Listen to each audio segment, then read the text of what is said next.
So if you don't know by now, then you should probably get familiar.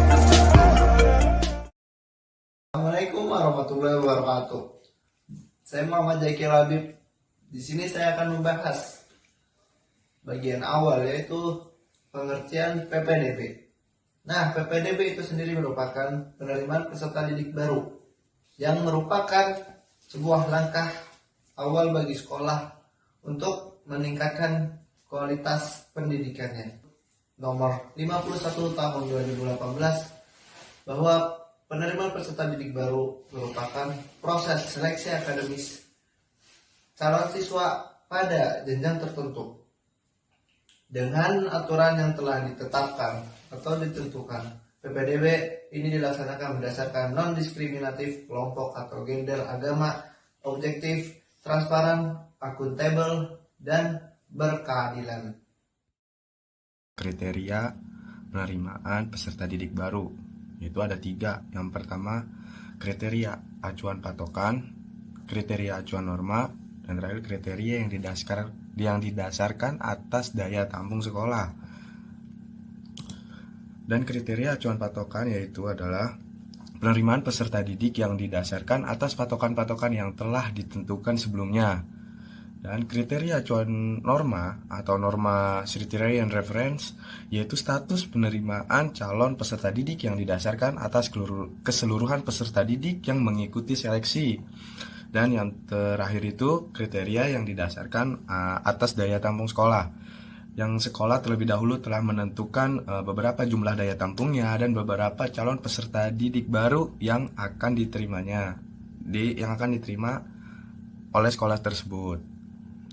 Oke, dan saya juga akan menjelaskan tentang prosedur penerimaan peserta didik baru, yang diantaranya yang pertama yaitu pembentukan panitia peserta didik baru. Itu terdiri dari ketua umumnya atau sekretaris, bendahara, pokoknya susunan panitia. Terus setelah itu mengadakan rapat penentuan peserta didik baru. Dalam rapat itu akan dibuatkan dalam rapat itu membahas tentang pembuatan, pemasangan, pengiriman pengumuman. Terus baru melakukan pendaftaran peserta didik baru. Setelah itu bagi yang calon peserta didik baru tadi melakukan seleksi terlebih dahulu. Setelah seleksi ada tahap yaitu penentuan peserta didik apakah diterima atau tidaknya, dan bagi yang diterima yang terakhir melakukan pendaftaran ulang atau registrasi ulang. Selanjutnya saya akan menjelaskan mengenai problematika penerimaan peserta didik baru. Oke, berbicara mengenai problematika penerimaan peserta didik baru, sebenarnya hal ini erat kaitannya dengan pemerataan kualitas pendidikan di Indonesia yang masih timpang, sehingga memunculkan paradigma masyarakat mengenai sekolah favorit dan sekolah non favorit.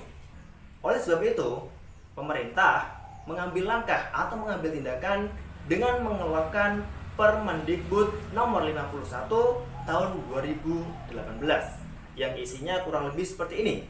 Dengan menerapkan sistem zonasi, sekolah yang diselenggarakan oleh pemerintah daerah wajib menerima calon peserta didik yang berdomisili pada radius terdekat dari sekolah paling sedikit sebesar 90% dari total jumlah peserta didik yang diterima.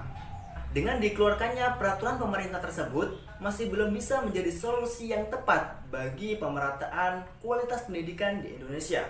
Akan tetapi malah menjadi problem tersendiri lagi ketika diselenggarakannya penerimaan peserta didik baru. Mengapa? Karena dirasa pemerintah terlalu terburu-buru ketika hendak mengeluarkan sebuah kebijakan yang baru. Alhasil, lembaga pendidikan beserta jajaran stafnya masih kurang siap untuk mengimplementasikan kebijakan baru tersebut atau regulasi baru tersebut di lapangan. Kebijakan penerimaan peserta didik yaitu berhubungan dengan penggunaan dasar-dasar manajemen peserta didik agar seseorang diterima sebagai peserta didik di suatu sekolah. Calon peserta didik haruslah memenuhi persyaratan-persyaratan sebagaimana yang telah ditentukan. Kebijakan operasional penerimaan peserta didik harus memuat aturan mengenai jumlah peserta didik yang dapat diterima di suatu sekolah. Nah, penentuan mengenai jumlah peserta didik tersebut tentu saja juga didasarkan atas kenyataan-kenyataan yang ada di sekolah atau bisa disebut faktor kondisional sekolah. Nah, faktor kondisional tersebut meliputi seperti contoh daya tampung kelas baru, kriteria mengenai peserta didik yang dapat diterima, kemudian anggaran yang tersedia, prasarana dan sarana yang ada, tenaga kependidikan yang tersedia, dan lain sebagainya. Nah, sistem penerimaan peserta didik baru adalah mekanisme cara penerimaan peserta didik baru. Nah, di sini ada dua macam sistem penerimaan peserta didik baru. Yang pertama yaitu dengan menggunakan sistem promosi. Kemudian yang kedua yaitu menggunakan sistem seleksi. Selanjutnya adalah pengelolaan MOPDB. Dalam pengelolaan MOPDB ada beberapa syarat-syarat penerimaan peserta didik baru. Yang pertama adalah penetapan persyaratan peserta didik baru yang akan diterima. Yang kedua yaitu pembentukan panitia penerimaan peserta didik baru. Dan yang ketiga yaitu perancangan kegiatan MOS. Yang keempat mekanisme daftar ulang. Yang kelima yaitu pengelompokan siswa. Dan yang keenam adalah tanggung jawab kegiatan penerimaan siswa baru kepada kepala sekolah. Yang ketujuh pembuatan pengiriman atau pemasangan pengumuman. Selain itu juga dalam MOPDB ada beberapa pelaksanaan kegiatan promosi, yaitu yang pertama pendaftaran peserta didik baru, seleksi peserta didik baru, rapat penentuan peserta didik baru, pengumuman, dan daftar ulang.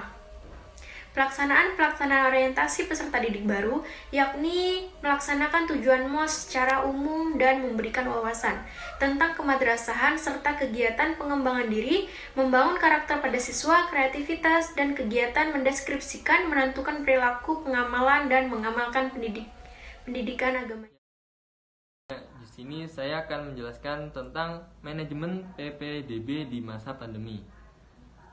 PPDB online adalah suatu transformasi sistem penerimaan peserta didik baru berbasis teknologi informasi. Jadi, dikarenakan pandemi yang dihadapi dunia sekarang, PPDB secara online diterapkan untuk menghindari penyebaran virus COVID-19.